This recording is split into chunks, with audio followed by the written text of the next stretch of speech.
In our modern world, living alone and not seeking a romantic relationship is almost automatically seen as pitiable or even troubling. We are conditioned to believe that being single and being normal don't go hand in hand. But what if this is not the truth? What if being single could be a fulfilling and valid choice rather than being a last resort? Every year, many people are pressured into relationships, not out of love, but out of fear. Fear of being judged, fear of loneliness, and fear of being seen as incomplete. And what happens when we push people into something they are not suited for? Disaster for everyone. So the truth is, only when singlehood is valid equally as being in a relationship will people be free to choose partners for the right reasons, because they are genuinely in love and connect with someone, not because they are afraid of being alone. Romantic love, as we think of it, is relatively a new idea, only about 250 years old.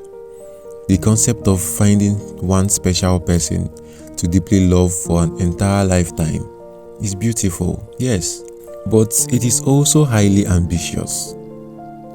In reality, most people over time find their partners difficult and dispiriting. A romantic marriage is possible, but it's kind of rare. So, why do we treat failure in love like a personal failing? Perhaps it is not us, but the unrealistic expectations we place in relationships. For those who choose to stay single, it is not about rejecting romance.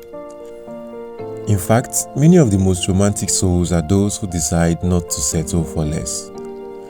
Relationships best suit those who don't expect too much from them. And for the rest of us, perhaps it is better to remain romantics from a distance. It takes maturity to love and live with someone else. But it might take even more maturity to realize that some of us simply aren't psychologically suited to do so. Recognizing your own emotional limitations and opting out of relationship can be an act of kindness for both ourselves and to others. So we can say being single means not constantly managing our quirks and emotions for someone else to be happy. We can live with ourselves without the pressure of another person's scrutiny. Now, here's the paradox. Relationships often spoil the very love they are supposed to nurture.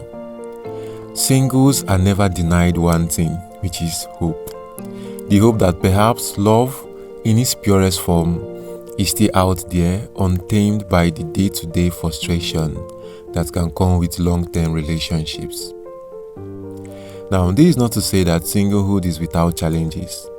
Loneliness exists just as suffocation, anger, and frustration can plague into the best relationships. Maybe the truth is simpler.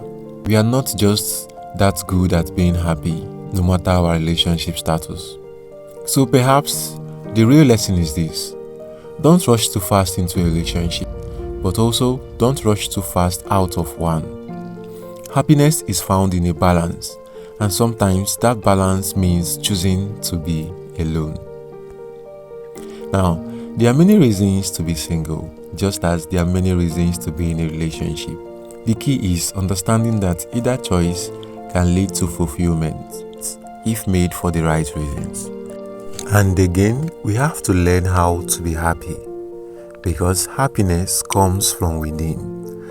It does not rely on your relationship status, whether you are single or in a relationship. If you like this video, don't forget to give it a thumbs up and subscribe for more contents like this. Until next time, thanks for watching as always.